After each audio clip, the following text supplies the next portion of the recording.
Good afternoon, Algebra. This is section 1.7, represent functions as rules and tables. The next section will actually be graphing, so make sure you're prepared with graph paper. I do have a lot in the classroom, so we'll be okay, but if you like to keep it at home, that's great. Learning target, I can represent functions as rules and as tables, and I can use functions in real-life situations. So the first thing we're going to do is a little bit of a warm-up. It says evaluate the expression for when x is equal to 4. So this is a little different because I have nothing in for y. If you're not substituting anything in for y, you keep it.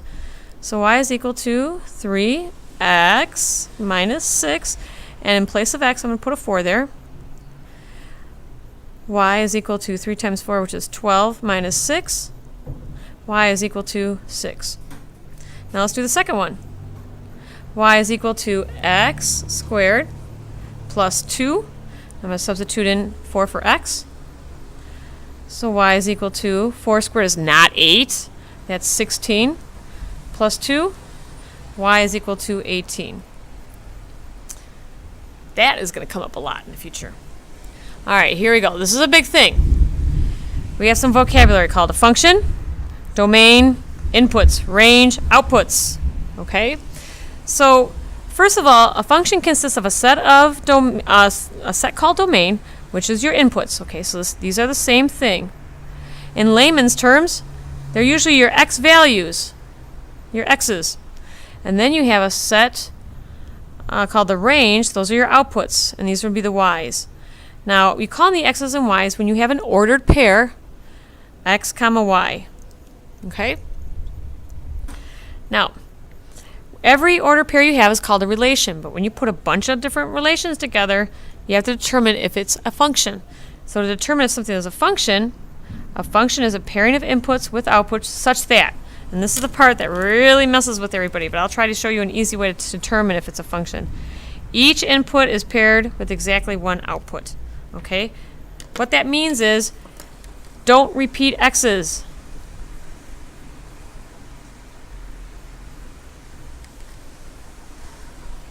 And again, I'll get to that in a little bit.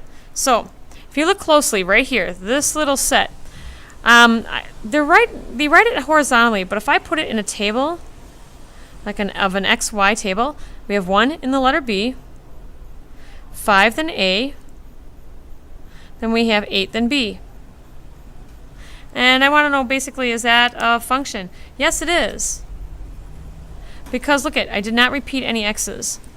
But if I look at this one right here, I'm going to make a little table. I have 1b, 5a, 5c.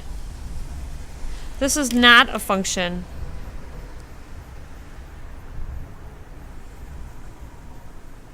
Because I have my two x values that are repeated. Okay, now visually, how can you tell if something's a function? There's something called a vertical line test.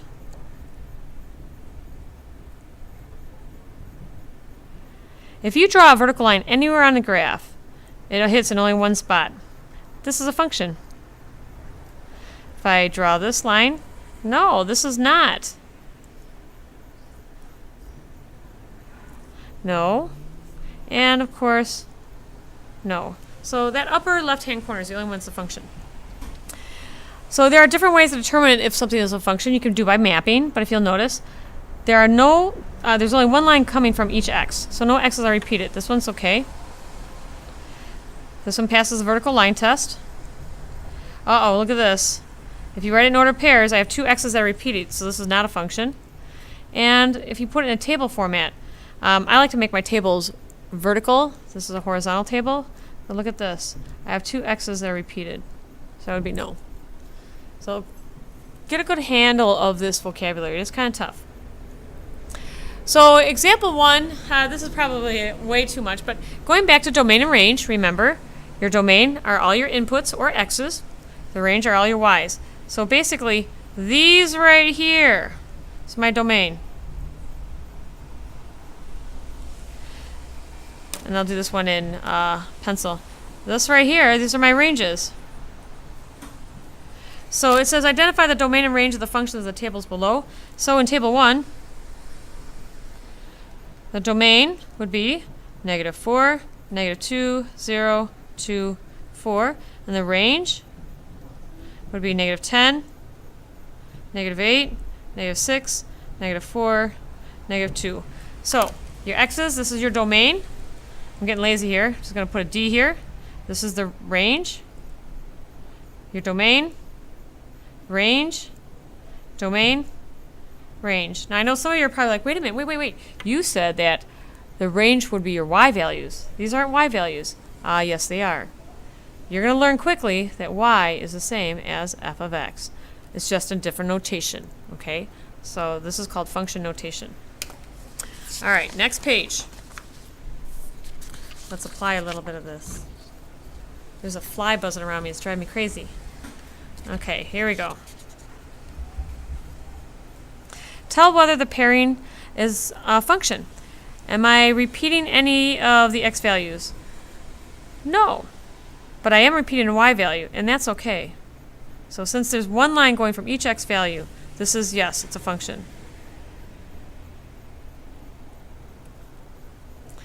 Look at this. Usually they write the x's first, and the y's second. And I want to say 9 times out of 10, if it's a time value, that's always going to be along your x-axis. None of these repeat, so this is a function. So it's actually as simple as that. Just look at your x values. All right, so here we go. Functions, here's a verbal rule. The output is 5 less than the input. Okay, so we're going to put it in equation notation. You can also write it, and I will probably start writing it like this very soon. F of x is equal to x minus 5. Y and f of x are the same thing. Okay. Here are my x values. 1, 2, 3, 4, 5. And here are the current y values. Notice, if you take this and subtract 5, subtract 5, subtract 5, subtract 5, what's 5 minus 5? 0. You should have noticed there's a pattern. It's a linear equation. That's why. Now, here's some more vocabulary. We have independent variable and dependent. Now notice, this question mark was dependent upon me plugging 5 into that 5 into this equation. So not only are x is your input, it's also your independent. And outputs are your y's, that's your dependent. Okay? We're going to look a little bit more of this with example 3. Okay, so the domain of the function, we have this equation. We're going to use just these values for my domain. I'm going to put this in table format. I have 0, 2, 5, and 8. Now we're going to use this equation. Y is equal to 3x plus 1.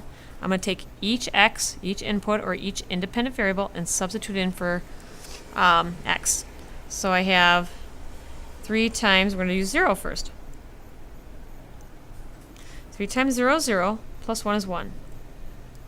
So this was dependent upon what I plugged in. Now let's plug in 2. So 3 times 2 plus 1.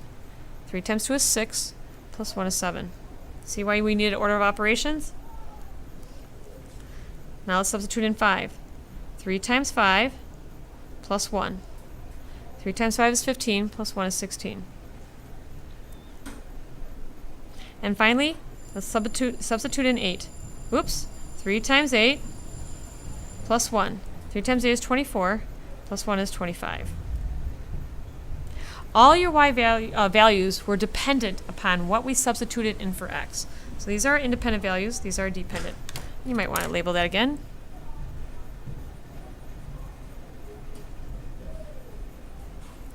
Alright. Now, write a rule for this function, and I hate to say it, but guess what? I have a little typo here. This is supposed to be an 8. This is supposed to be an 11.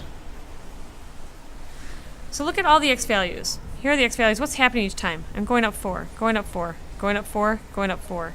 So your rule for it is going to be y is equal to x plus 4. Now let's see if this works. If I plug in 0, 0 plus 4. If I substitute in 1, 1 plus 4.